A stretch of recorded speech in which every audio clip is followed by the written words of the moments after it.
Ladies and gentlemen, the #1 motivational speaker and master sales trainer, Mr. Zig Ziglar.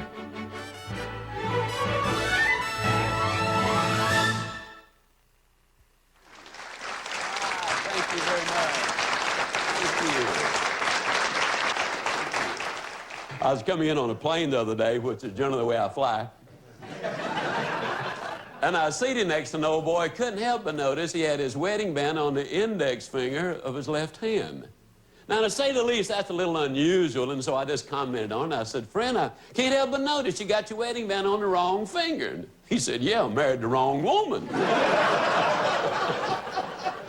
Well, I don't know if that old boy married the wrong woman or not, but I do know that an awful lot of people have a lot of wrong ideas about what it takes to sell more Ford cars, what it takes to be more successful in life, what it takes to get more out of life.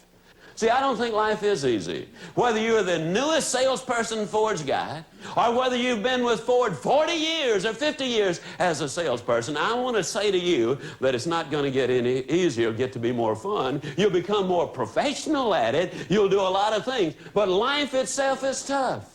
When I started my exercise program, it was not fun. I weighed well over 200 pounds, and I used to get so irritated at joggers. How many of you, now tell me the truth, how many of you hate joggers? Can I see your hands? I mean, I never, the first 10 months or 9 months I ran, I never saw a sane jogger. Every time I saw one, he's always jumping up and down and said, "Man, you feel so good, it made so much fun." And you know, they were a bunch of crazy people as far as I was concerned, because I was hating and hurting every single step I took. I mean, it was hurting, but I was determined, and it took me 9 months. But I never will forget, beautiful spring day, Portland, Oregon. It was high noon. I had a 4 o'clock seminar that afternoon. And as I was jogging on the campus there, a lot of the kids, the students were there. Some were reading, some were studying, some were snoozing, some were courting. And here comes old Ziglar running by. Sweat running down my back, sweat running down my legs. And that day, all of a sudden, it hit me like a ton of bricks that I was having a marvelous time. A marvelous time. When I started exercising to begin with, the first day I ran a block. That's one. I did better the next day. I ran a block and a mailbox. Up until then, my idea of exercise had been simply to fill the tub, take a bath, pull the plug, and fight the current. I mean, that had been it.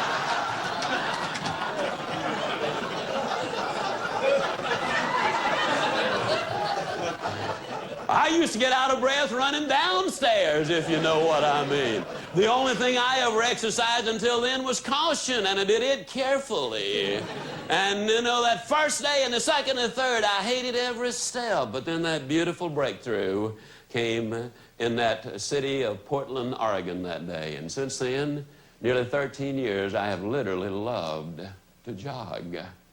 I mention that, ladies and gentlemen, because that day, for the first time, I realized you don't pay the price for good health. You enjoy the benefits of good health. You don't pay the price for a good marriage. You pay the price for a poor one. You enjoy the benefits of a good marriage. You don't pay the price to be successful in selling. You enjoy the benefits which go along with it. Not easy always. Matter of fact, seldom is. But it is so much easier and far more fun to be successful than it is to fail. See, life is not easy. Life's tough. But if you're tough on yourself, life is going to be infinitely easier on you. I well remember when our youngest daughter graduated from high school, and we went down to get her a car. Now, I'll have to confess, I've never sold automobiles personally. But if you were to ask me to describe a pretty fair prospect, I would describe it as being a daddy with a daughter who just graduated from high school. He publicly announces he's going to buy her a car. He's obviously in a hurry and apparently has the money to buy with. Now, I don't know how you'd rate him as a prospect, but I'd say that is a pretty fair prospect. Well, my daughter had not been to bed the night before. And the reason she had not been to bed the night before, she'd been up all night getting dressed. As we'd say down home, she had on her Sunday go-to-meeting best. I mean, this was a big event, a brand new car. I was working that day, so I was dressed approximately as I am today. We walked into the showroom there, and the young salesman had seen me, and I hasten to add, this was not a Ford dealership, all right? We walked, and I'm embarrassed about it, but she had made her choice at that moment. She said, let's go in there, Dad. And so we pulled in. The young salesman had obviously seen us part of the car, which was a nice car. And he came up to us, and although we gave no indication of being a charitable case, he offered charity. Can I help you?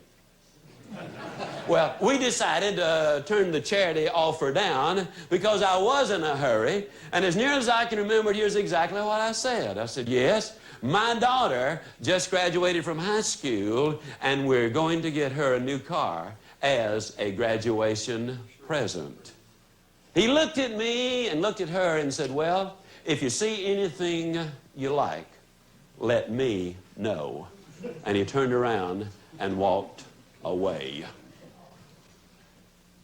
I thought that was pretty bad till I got to the next place. Same words, but this fella, ladies and gentlemen, this fella had B.O. Third place, almost as bad. The fourth place, we got lucky because my daughter had dated the salesman. And so we had a connection with the dealer, and we were able to buy a car in short order. But that's the first day I understood two things for the first time. I understood why we were having a recession. We couldn't get waited on. And I understood what the prospect means when they walk in and say, we're just looking. When they walk in and say, we're just looking, believe me, they are desperately looking for a salesperson to sell them something so they don't have to keep on looking. That's what I'm saying. The truth is, when the man and his wife or the man or the woman walk in your dealership, they've come in because they want a solution to a problem which they have or a desire which they have.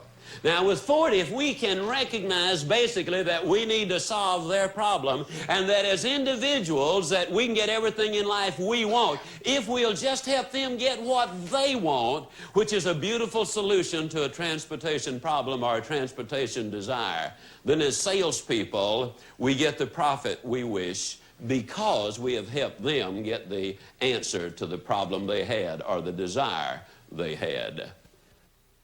If you want to change the output in your life, you've got to change the input in your life. It really is about that simple.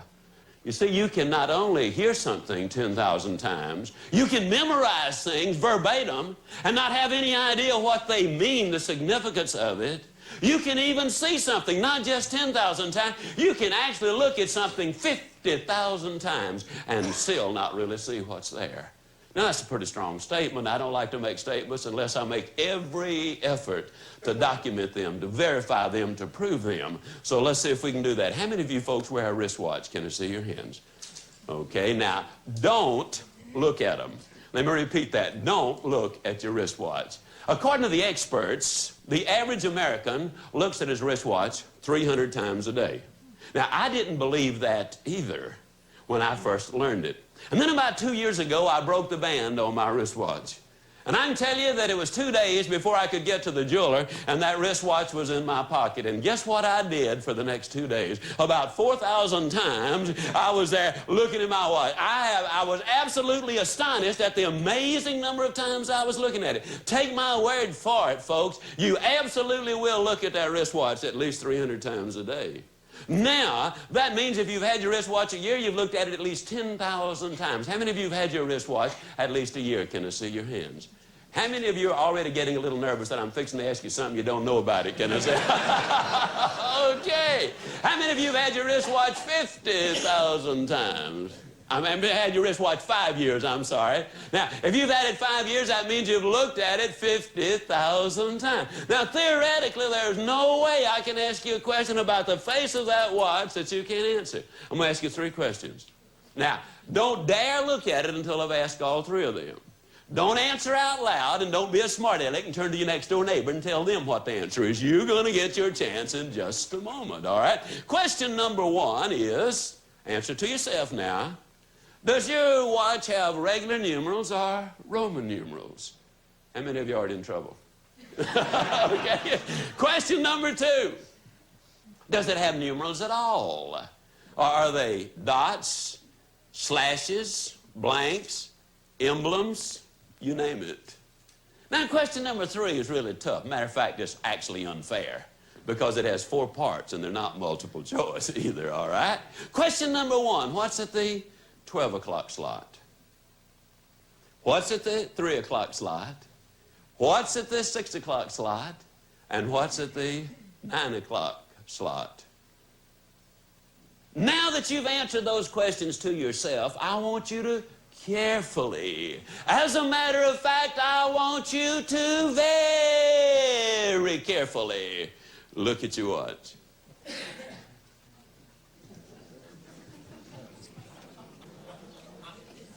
Isn't that amazing?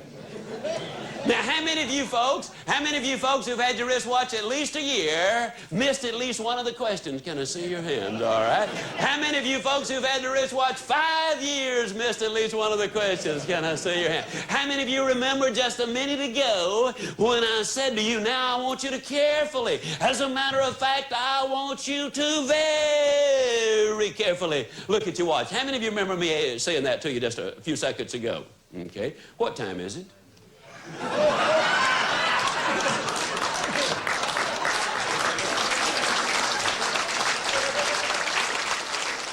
We got to remember, as we think about that wristwatch, that that's the reason our dealer wants us in that sales meeting to go over the same thing we just went over yesterday and the day before and the day before.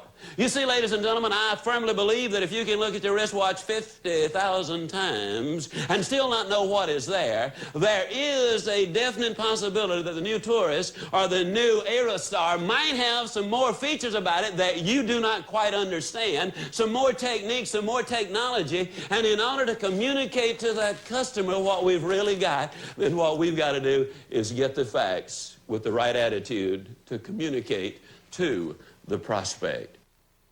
How many of you believe that your thinking has a definite direct bearing on your performance? Can I see your hands, please? All right. Now, before you change your thinking, you got to change what goes into your mind.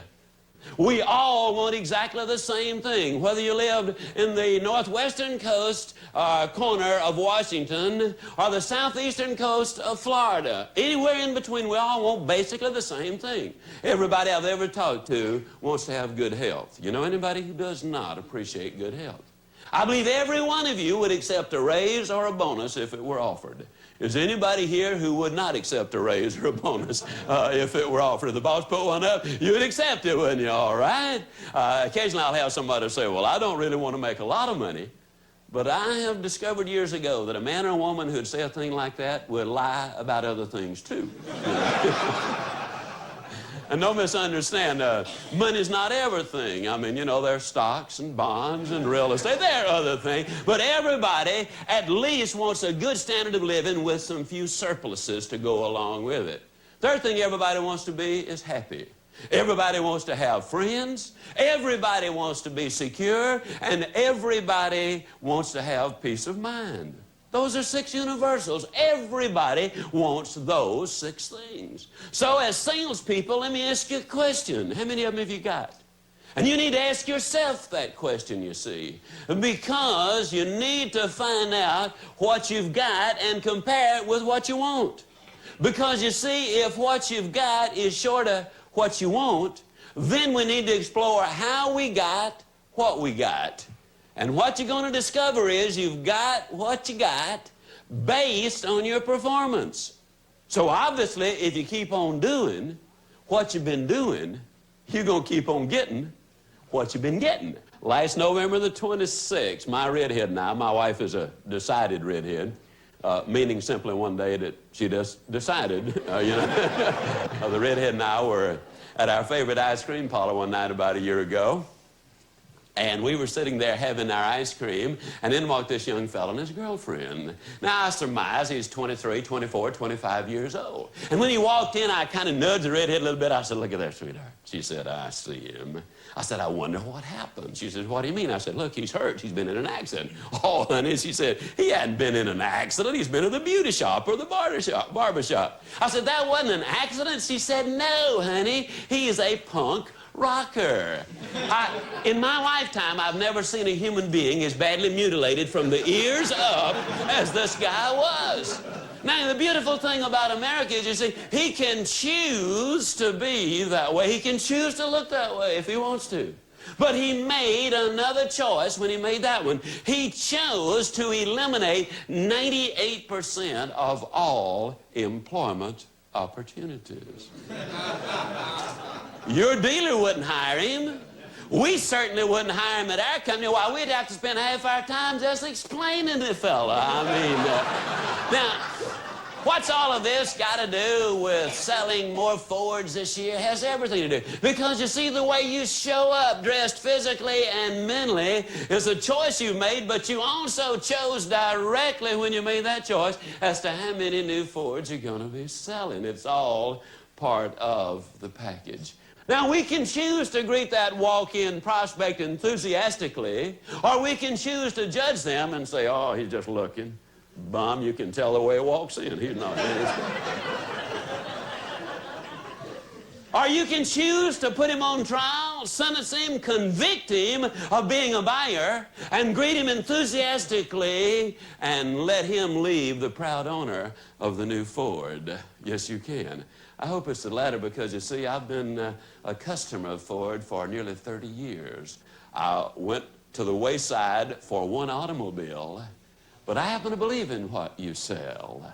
And I hope you choose to greet them enthusiastically and professionally. I hope you're prepared physically and mentally to handle that prospect in the proper way. We go through life making lots of choices. Yes, your attitude's important. Because, my selling friends, your business is never either good or bad out there. Your business is either good or bad right here between your own two ears. If you've got that right mental attitude, and, you know, occasionally you'll have that prospect who'll come in, and how many of you have ever talked to a nasty prospect? Can I see your hands? I mean, cynical and skeptical. Some of them, you know, walk in looking like the cruise director for the Titanic. I know that happens. But the way they feel should not dictate how we feel towards them. When the prospect says to you, "You know, that price is ridiculous," how do you respond to that as salespeople? Let me encourage you to try this approach with the right attitude, the right words, the right voice inflection. Just lower your voice, look them right in the eye and say, "The price is ridiculous?" Now, folks, that sounds so simple. But let me tell you what I did. I just moved the objection back to the other side of the table. Now the prospect's got to defend his statement instead of you having to justify the price. Dramatic difference. And ladies, this works in our personal and family lives as well, too. For example, you might beat your husband home one day, and he walks in the door, and you've had a lousy day, you know, and so he walks in the door, and you greet him warmly, obviously, and you say to him, "Honey, did you want to take me to Alamans or Farfallo's for dinner?" He might have had a bad day himself. He might say, "I don't want to take you anywhere to dinner." Well, you don't argue with him. You just lower your voice and say, "You don't want to take me to dinner? Huh?" It almost ain't fair, ladies and gentlemen. It really isn't. But your attitude, your voice inflection, the way you handle it. Maybe one prospect is, you know, pretty nice, but he might say to you, "Well, it seems to me the price is a little high." You lower your voice and say, "You know, Mr. Prospect, a few years ago, the Ford Motor Company executives got together and made what I think is one of the most beautiful decisions they've ever made. They decided that it would be easier to explain price one time than it would be to have to apologize for quality forever. Our customers are so excited and grateful they made that decision, and you're going to be excited about it too." The right words, the right attitude, the right intent, the right inflection makes a difference. How many of you folks ever hit a golf ball? Can you see your hand? How many times have you ever been part of a foursome and some dude steps up to the tee and he dribbles the ball down into the lake and turns to the other three and says, I knew I was going to do that. Then why in heaven's name did he do it? That is not the object of the game.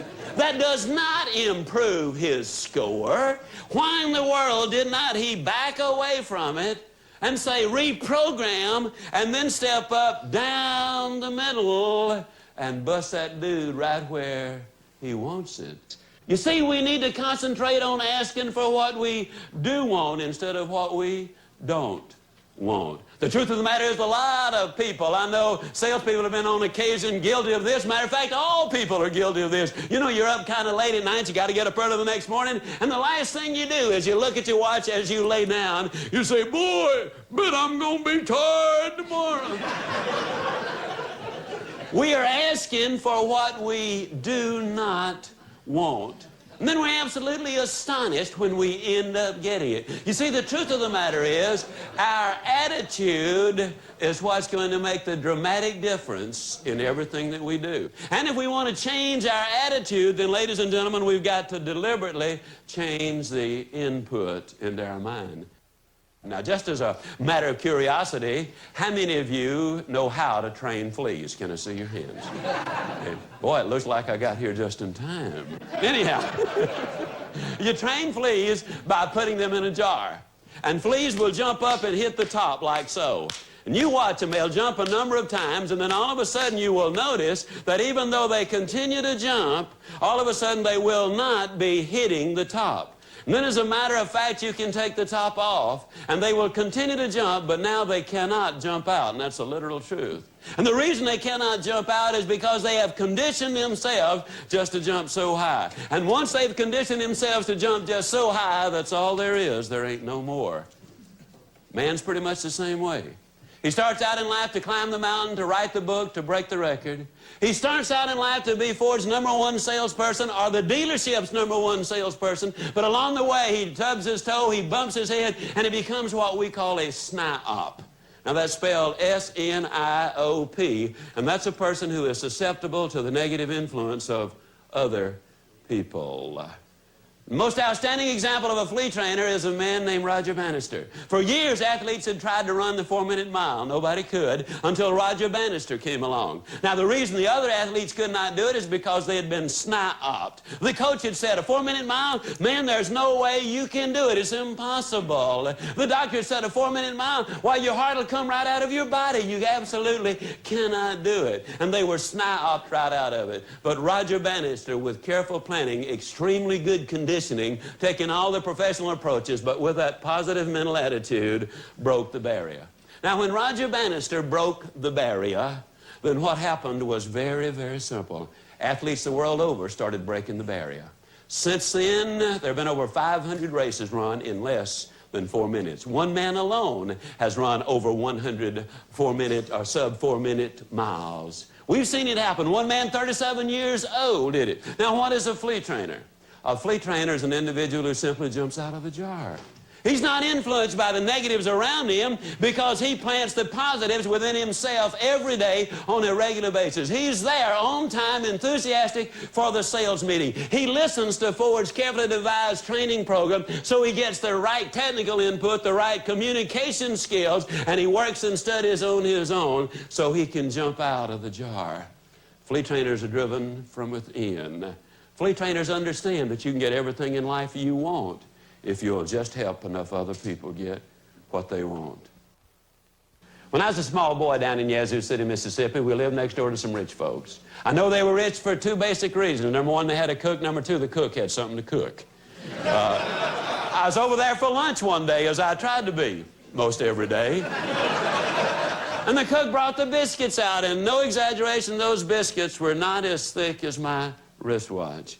And I looked at those biscuits there for a moment, and I said, Maud, what in the world happened to your biscuits? She reared back, gave a big old tummy laugh, and said, well, I'll tell you about those biscuits. She said they squatted to rise. But she said then they just got cooked in the squat.